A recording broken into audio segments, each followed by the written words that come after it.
जय मसीह की गुड मॉर्निंग।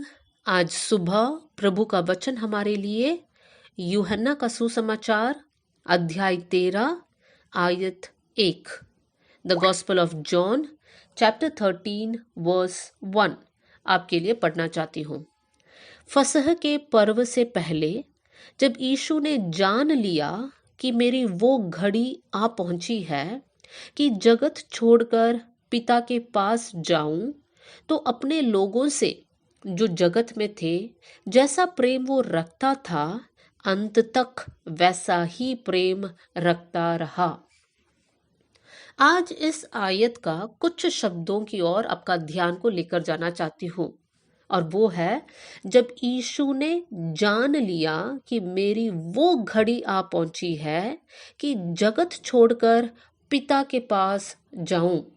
इसका क्या मतलब है? हम जानते हैं यीशु मसीह एक मनुष्य का रूप लेकर इस पृथ्वी में आए। यीशु मसीह क्यों आए? ताकि मानव जाति को अपने पापों से उद्धार दे सके। यीशु मसीह ने हमारे पापों को उनके शरीर पर उठा लिया। वो दर्द, वो पीड़ा, वो दंड, वो क्रूस का दर्द, सब कुछ यीशु मसीह ने हमारे लिए उठाया ताकि हमें पापों से उद्धार मिले। यीशु मसीह 3.5 साल इस पृथ्वी में रहकर सेवा किया, और यीशु मसीह के सेवकाई के अंतिम समय पर, और वहां पर इस प्रकार लिखा है जो पहली आयत में हमने पढ़ा, जब यीशु ने जान लिया कि मेरी वो घड़ी आ पहुंची है। कौन सी घड़ी?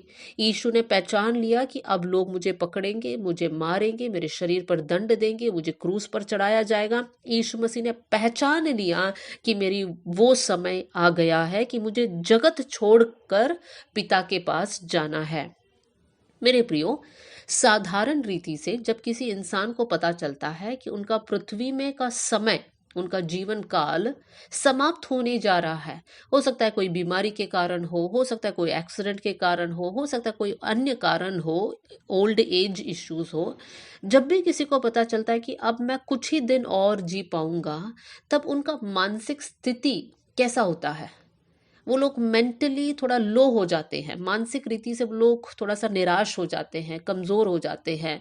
उनको ऐसा लगता है हमारा जाने का समय आ गया है, वो उत्साह उनके अंदर नहीं होता है। अब यीशु मसीह का भी ऐसा समय है जहाँ पर यीशु मसीह को पता चला कि इस पृथ्वी में मेरा अंतिम दिन हो रहा है। तब यीशु मसीह क्या करता है? क्या यीशु मसीह निराश है? नहीं। यीशु मसीह के बारे में क्या लिखा है? तीसरी आयत में हम पढ़ते हैं, यीशु ने ये जानकर कि पिता ने सब कुछ मेरे हाथ में कर दिया है और मैं परमेश्वर के पास से आया हूं और परमेश्वर के पास जाता हूं, भोजन पर से उठकर अपने ऊपरी कपड़े उतार दिए और अंगोछा लेकर अपनी कमर बांधी। तब बर्तन में पानी भरकर चेलों के पांव धोने और जिस अंगोछा से उनकी कमर बंधी थी उसी से पोंछने लगा। यीशु मसीह ने पहचान लिया मेरे जीवन का अंत हो रहा है। यहाँ पर मनुष्य का रूप लेकर यीशु मसीह इस पृथ्वी पे आए। यीशु मसीह को पता है कि मैं अब मरने जा रहा हूँ, लेकिन यीशु मसीह क्या कर रहा है? यीशु मसीह ने अपने चेलों का पैर धोने का सेवा किया। यहाँ पर लिखा है, भोजन से यीशु मसीह उठा, बर्तन में पानी भर लिया और चेलों के पैर धोने लगे। मेरे प्रियो, जब कोई मानसिक रीति से लो होता है, मतलब वो लोग निराश होते हैं, कमजोर होते हैं, तो इंसान तो यही चाहता है कि लोग उनकी सेवा करें, क्योंकि उनको दूसरों की सेवा करने का क्षमता उनके अंदर नहीं है। वो लोग कमजोरी महसूस कर रहे हैं। लेकिन यीशु मसीह ने वैसा नहीं किया। यीशु मसीह को मालूम है मेरे शरीर पर अब पीड़ा दिया जाएगा, लेकिन फिर भी यीशु मसीह अपने दर्द को हटाकर दूसरों की सेवा करता है। मेरे प्रियो, यीशु मसीह का स्वभाव कितना अच्छा है। ऐसा कौन है जो अपने चेलों का पांव धोया है? यीशु मसीह ऐसा एक गुरु है, ऐसा परमेश्वर है जिन्होंने हमारे लिए ये एग्जाम्पल रखा, ये उदाहरण को रखा कि हमें दूसरों की सेवा करना है। कब सेवा करना है? जब हम लोग बहुत अमीर हो जाते हैं, हमारे पास बहुत पैसे हैं, अच्छी तंदुरुस्ती है, तब हम सेवा करें क्या? हमें हर समय सेवा करना है, हमारे अच्छे समय पर भी और हमारे बुरे दिन में भी हमें हर समय सेवकाई के लिए आगे रहना है। मेरे प्रियो, कभी कभी जब हम बीमार हो जाते हैं, हम चाहते हैं कि लोग आए, हमारे लिए प्रार्थना करें, हमारी सेवा करें। ये सब ठीक है, लेकिन आत्मिक रूप में जब हम लोग परिपक्व होते हैं, हम मैच्योर हो जाते हैं, तब हमारा ये सोच हटना चाहिए कि लोग मेरी सेवा करें, मुझे मदद करें, मेरे लिए प्रार्थना करें। उस सोच को हटाकर हमें ये समझना है, मेरे दुख कितना भी बड़ा क्यों ना हो, वो दुख तो प्रभु हटाएगा, लेकिन मुझे दूसरों के लिए कुछ करना है, मुझे दूसरों के लिए प्रार्थना करना है, मुझे दूसरों की मदद करना है। अगर कोई किसी को हेल्प की जरूरत है और मैं वहां पर हेल्प कर सकता हूं, तो मुझे वहां पर दौड़ कर जाना है। मैं अब्राहम का उदाहरण आपके सामने बताना चाहती हूँ। उत्पत्ति का किताब अध्याय 20 और उसका 17 और 18वीं आयत में, जेनेसिस चैप्टर 20 वर्स 17 और 18 में हम पढ़ते हैं, अब्राहम ने यहोवा से प्रार्थना की और यहोवा ने अबीमेलेक और उसकी पत्नी और दासियों को चंगा किया और वे जनने लगी।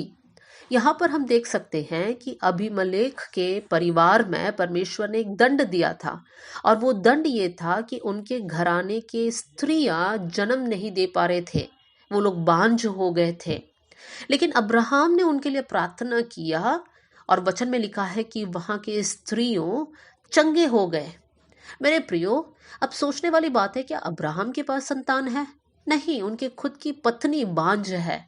लेकिन फिर भी उन्होंने कभी प्रभु से ये नहीं पूछा, प्रभु मेरे पास संतान नहीं है तो मैं दूसरों के लिए कैसे प्रार्थना करूं। उन्होंने अपना दुख को हटाकर प्रभु के वचन के अनुसार दूसरों के लिए प्रार्थना किया। मेरे प्रियो, अब्राहम की जीवन से भी हमें ये सीख मिलता है कि हमारी तकलीफ, हमारे दुख को हटाकर हमें दूसरों के लिए प्रार्थना करना है, दूसरों की मदद करना है, दूसरों को एनकरेज करना है, दूसरों को प्रभु में बढ़ाना है, दूसरों को निराशा से निकालना है, दूसरों को नया उत्साह देना है। यीशु मसीह ने हमारे लिए ये उदाहरण छोड़ा है। यीशु मसीह खुद दुख उठाने जा रहे हैं, लेकिन फिर भी यीशु मसीह ने हमें ये सिखाया कि मैं चेलों के पैर धोकर जाऊंगा। मेरे प्रियो, हमारे अंदर दीनता होने पाए, हमारे अंदर वो नम्र स्वभाव होने पाए, हम लोग प्रार्थना करें। स्वर्गीय पिता, आज का वचन के लिए मैं धन्यवाद करती हूँ। वचन सुनने वाले हर एक भाई और बहन के ऊपर आपका करुणा का हाथ होने पाए। प्रभु, बहुत से वक्त हम चाहते हैं कि लोग हमारे लिए दुआ करें, लोग हमारे लिए कुछ ना कुछ करें, हमें प्रोत्साहित करें। प्रभु, हमें अभी बढ़ना है प्रभु जी। हमें इन बातों को छोड़कर दूसरों को उत्साहित करना है प्रभु, दूसरों के लिए प्रार्थना करना है परमेश्वर, दूसरों की सेवा करना है प्रभु। ऐसा एक मनसा आप हम सबके अंदर देना कर कर मैं प्रार्थना करती हूँ प्रभु जी।